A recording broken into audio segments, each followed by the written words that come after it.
Hi friends, स्वागत है हमारे चैनल में। एक समय की बात है, एक सियार भोजन की तलाश में घूम रहा था। उसके लिए वह दिन दुर्भाग्यपूर्ण था क्योंकि उसे एक कौर भी खाने को कुछ नहीं मिला था। भूखा और थका हुआ चलते चलते शहर की ओर पहुंच गया। बेचारा सियार बहुत हताश था। उसे कुछ तो खाना जरूरी था, नहीं तो वो भूख से मर जाता। शहर में घूमते हुए उसने रास्ते पर थोड़ा सा बिखरा हुआ खाना देखा। सियार तेजी से उसके तरफ भागा और खाना खाने लगा। अचानक कुछ कुत्तों का झुंड उसे देख लिया और जोर जोर से भौंकने लगा। सियार भाग निकला, मगर कुत्तों ने उसका पीछा नहीं छोड़ा। आखिर भागते हुए वह धोबी के घर पहुंचा। धोबी के कपड़ों में नील लगा रहा धोबी कपड़ों में अपने नील लगा रहा था। इसके लिए उसने नाद में नील भरकर तैयार रखा था। सियार ने नाद देखी और उसमें लुढ़क गया। जब सियार माद से बाहर आया, वह पूरी तरह से नीला हो गया था। उसे मालूम नहीं कि अब क्या करे। कुत्ते के चले जाने का इंतजार करता हुआ थोड़ी देर तक कपड़ों की ढेर में वह छुपा रहा। भागते भागते जब रात हुई, सियार कपड़ों के नीचे छिपते छिपाते हुए बाहर निकला और शहर से जंगल की ओर चल पड़ा। जंगल के सभी प्राणी उसे देखते ही भाग खड़े हुए।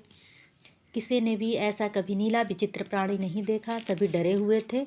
सियार बहुत चतुर था। उसने इस स्थिति का फायदा उठाया और उन सब प्राणियों पर चिल्लाया, रुको, भगवान के द्वारा मैं भेजा हुआ आपका रक्षक हूँ। भगवान ने आप पर नज़र रखने के लिए हमें भेजा है। जब तक आप मेरी आज्ञा का पालन करेंगे तब तक आपको कोई हानि नहीं होगी। सभी प्राणी नीले सियार को देख अचंभे में पड़ गए। उन्होंने उसकी हर बात पर विश्वास किया और उसे खुश रखने का प्रयास संभव करने लगे। वे उसके लिए खाना और पानी ले आते। सियार अब किसी चीज़ की चिंता नहीं करनी पड़ती।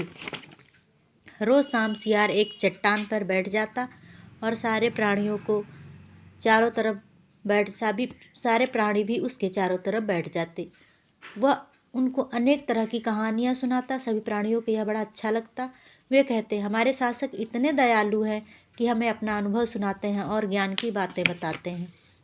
एक संध्या के समय जब सियार कहानी सुना रहा था तो उसे दूर से कहीं सियारों की झुंड हुआ हुआ करते सुनाई दिया। सियार लंबे समय से किसी अन्य सियार को देखा नहीं था और न ही सुना था। जब उसने उनकी हुआ हुआ सुनी तो वह प्रसन्नता से भर गया और हुआ हुआ करने लगा। उसी समय सभी प्राणियों को बोध हुआ कि उनका शासक एक मामूली सियार है। वे सभी उसके पीछे पड़ गए, परंतु उन सबसे बहुत आगे भाग रहा था। वह जितनी तेजी से भाग सकता था वह भाग निकला। अंत में सभी जंगल के प्राणी अपने सर पे हाथ रख के माथा पीटते रह गए।